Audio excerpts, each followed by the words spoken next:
B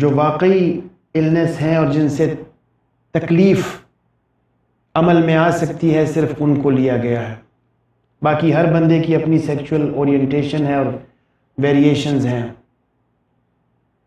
اس پر قدغن لگانا نامناسب ہے. اسی طرح سے دوسری کیٹیگری جو ہے، دوسرا ڈومین وہ ایموشنل پرابلمز کا ہے. اس میں آپ دیکھ سکتے ہیں کہ بائی پولر اور ریلیٹڈ ڈس آرڈرز کو، ڈپریسو ڈس آرڈرز کو جگہ دی گئی ہے ایموشنل پرابلمز میں.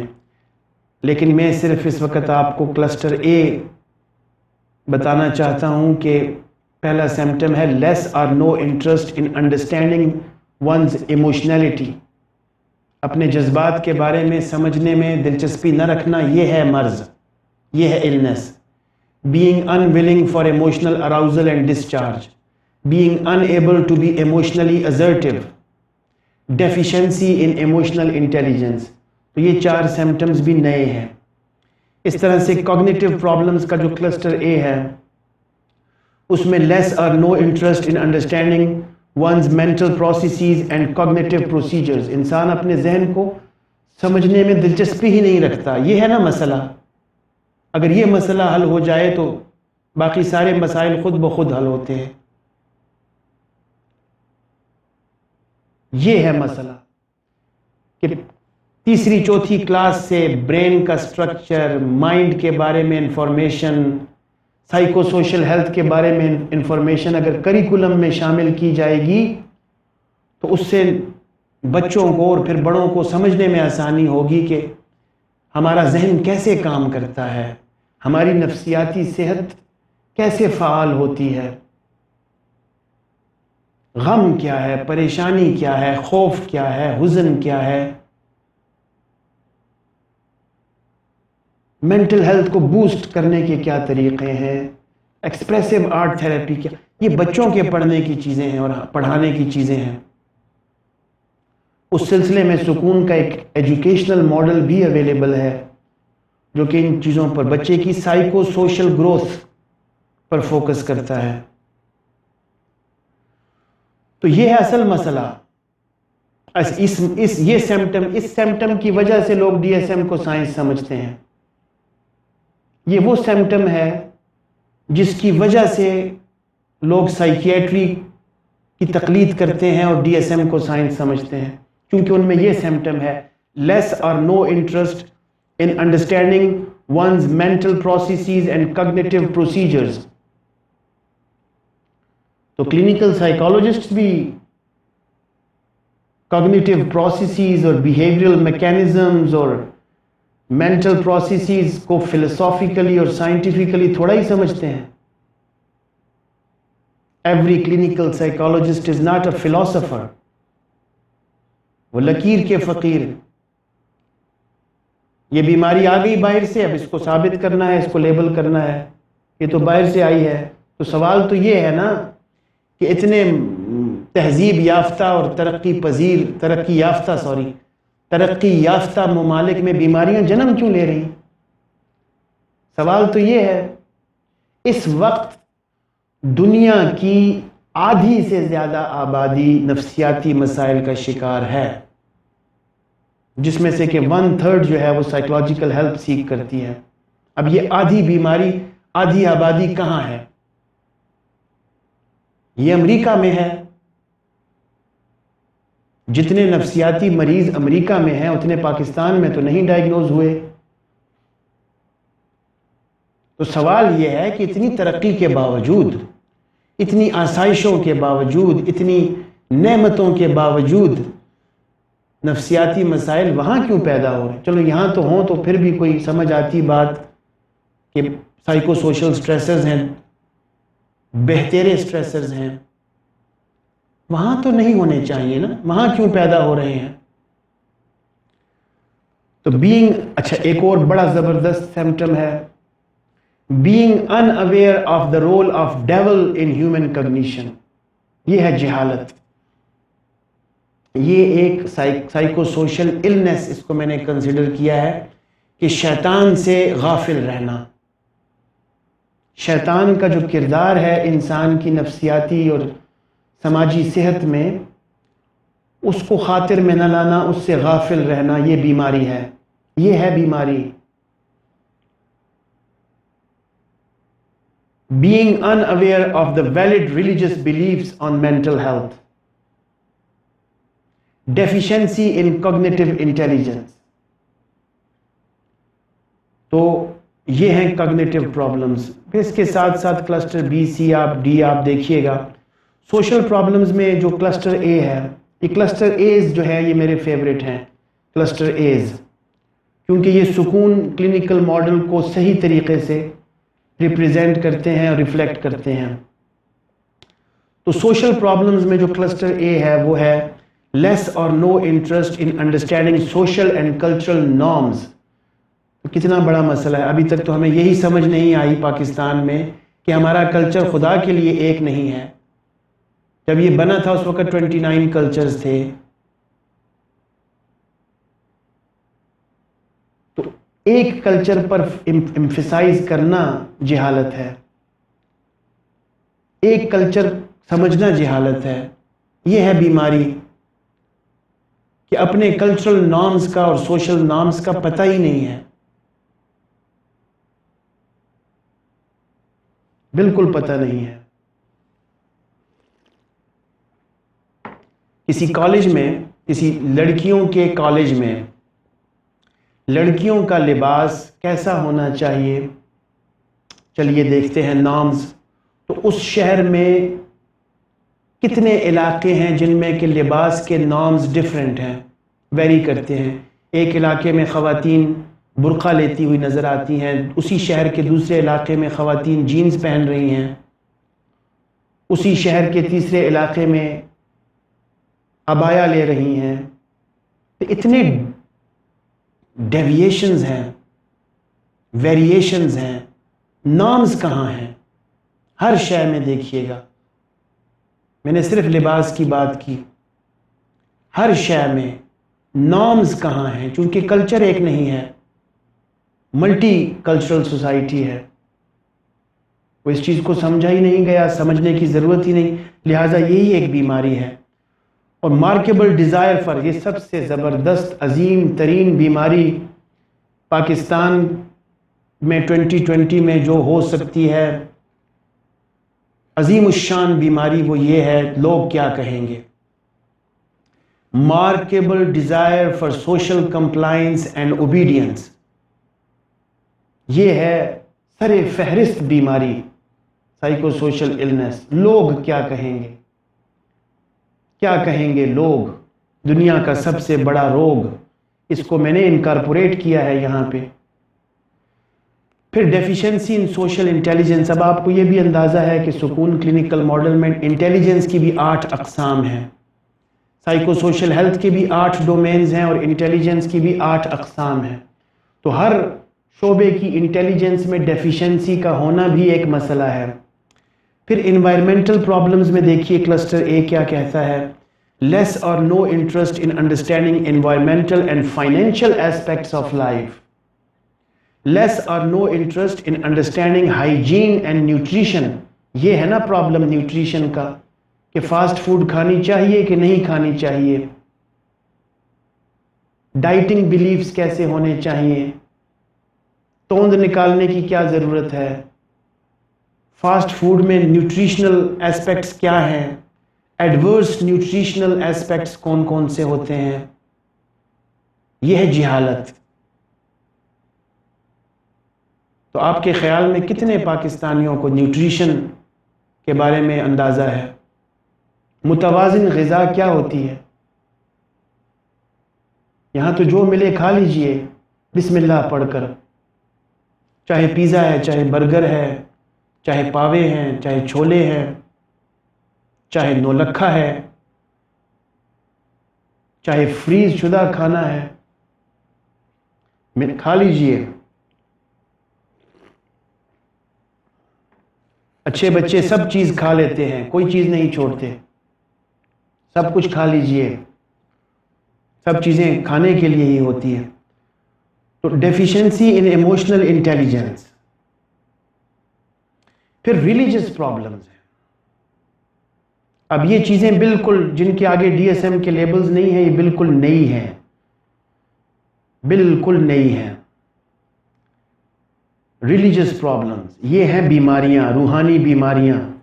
لیس اور no interest in understanding one's religion appropriately, اپنے مذہب میں کو سمجھنے میں دلچسپی نہ ہونا یا کم ہونا، یہ ہے نفسیاتی مسئلہ۔ ڈیفیشنسی ان ریلیجس انٹیلیجنس، اور اوپر کوگنیٹو میں ایک چیز لکھی تھی کہ ریلیجس بیلیفز کو کوگنیٹیولی ویلڈ طریقے سے سمجھنے کی ضرورت ہے۔ پھر مورل پرابلمز ہیں، اس کا جو کلسٹر اے ہے اس میں 2 سمپٹمز ہیں۔ لیس اور no interest in understanding human virtues, انسانی اقدار کو سمجھنے میں دلچسپی نہ ہونا یا کم ہونا۔ اس کلسٹر سے پازیٹیو سائیکالوجسٹ خوش ہوں گے بہت۔ Deficiency in moral intelligence, being unaware or less aware of human virtues and values. Markable deficiency in enhancing humanistic virtues in one's character. مکارم اخلاق میں کمزوری، اپنی اخلاقی پستی کو نہ سمجھنا اور اپنی اخلاقی ترقی پر کام نہ کرنا ہے نفسیاتی مسئلہ۔ یہ ہے نفسیاتی مسئلہ، کردار کا مسئلہ، جس کو کنڈکٹ ڈس آرڈر کہہ کر کسی دوسری طریقے کے سمپٹمز بتائے گئے۔ کنڈکٹ ڈس آرڈر، اپوزیشنل ڈیفینٹ ڈس آرڈر، یہ سب چیزیں کردار سے متعلقہ ہیں۔ کردار اس وقت بنے گا جب کردار سازی ہوگی، جب سوشلائزیشن اور پیرنٹنگ کردار سازی کرے گی تو کردار بنے گا۔ پھر آخر میں ہے spiritual problems.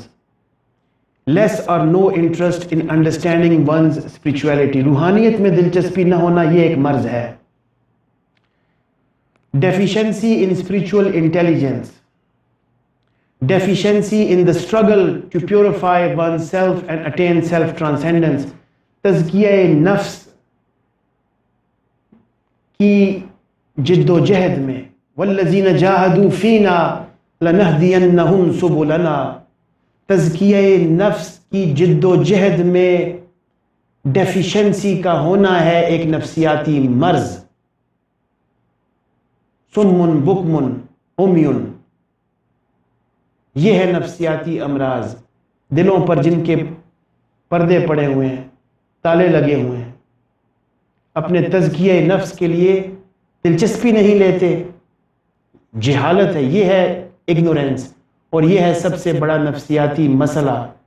Being ignorant of the Lord and marked deficiency in his remembrance، اپنے آقا کی، اپنے مالک کی، اپنے اللہ کی طرف سے غافل رہنا اور اللہ کے ذکر سے غافل رہنا، یہ تو سب سے عظیم الشان نفسیاتی مسئلہ ہے۔ دنیا کا سب سے عظیم الشان نفسیاتی مسئلہ اللہ کی یاد سے غفلت، اللہ کی یاد سے پہلو تہی، اس سے بڑا نفسیاتی مسئلہ اور کیا ہو سکتا ہے؟ اور پھر آخر میں ہے lack of interest in meeting with the lord, جو لوگ اللہ تعالیٰ سے ملاقات کے لیے دلچسپی نہیں رکھتے، اللہ تعالیٰ بھی ان سے ملاقات کی کوئی دلچسپی نہیں رکھتے۔ قرآن پاک میں اللہ تعالیٰ فرماتے ہیں۔ تو پرپز ان لائف، یہ ہائر پرپز ان لائف ہے، the highest purpose in life, کہ میں اللہ سے ملاقات کروں گا۔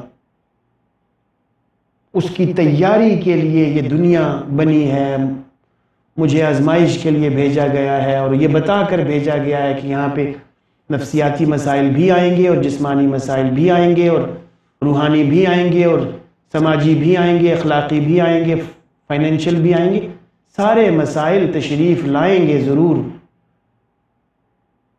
اور ان سے نبرد آزما ہونے کے لیے ٹوٹکے اور طریقے بھی بتا دیے گئے ہیں کہ صبر کرنا ہے، شکر کرنا ہے، اللہ کی طرف دھیان دینا ہے، تو تب تھیراپی ہوگی۔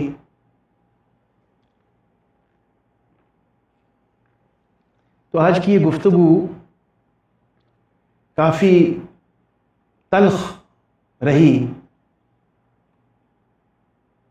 جس کی وجہ یہ ہے کہ جذباتی طور پر آپ کو سینسٹائز کرنا مقصود ہے، علمی طور پر بھی کرنا مقصود ہے، اور ساتھ ساتھ آپ کے جذبات کو بھڑکانا مقصود ہے۔ آپ میں جذباتی اشتعال پیدا کرنے کی ضرورت ہے،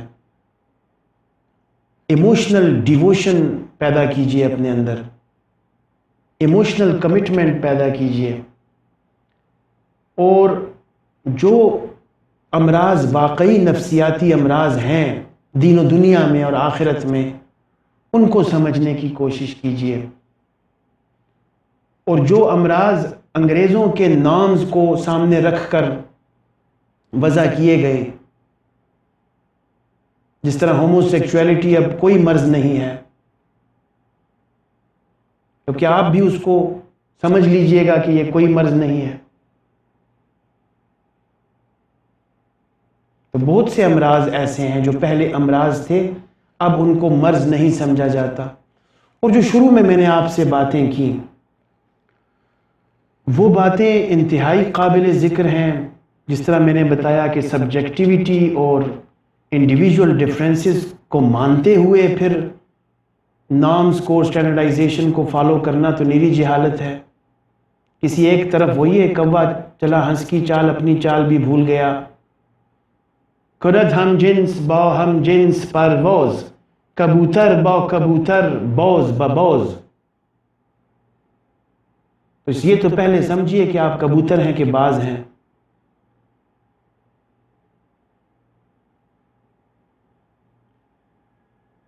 سبق شاہین بچوں کو دے رہے ہیں خاک بازی کا، تو اپنے شاہین ہونے کو پہچاننا، میں شاہین کیوں ہوں؟ کیونکہ اللہ تعالیٰ نے مجھے ایمان کی دولت سے سرفراز کیا ہے۔ یہ ہے شاہین کے جینز کا ہونا۔ اب اس شاہین کے جینز کے ہوتے ہوئے مجھے اپنی بڑھوتی، اپنی پرواز، اپنی انرجی، اپنی سٹرینتھ پر فوکس کرنا ہے۔ اور اگر میں کبوتروں کی خوراکیں کھاتا رہوں گا شاہین ہوتے ہوئے، تو میں کیسے سٹرینتھ پیدا کر سکتا ہوں؟ تو اپنی ملت پر قیاس اقوام مغرب سے نہ کر، خاص ہے ترکیب میں قوم رسول ہاشمی صلی اللہ علیہ وآلہ وسلم۔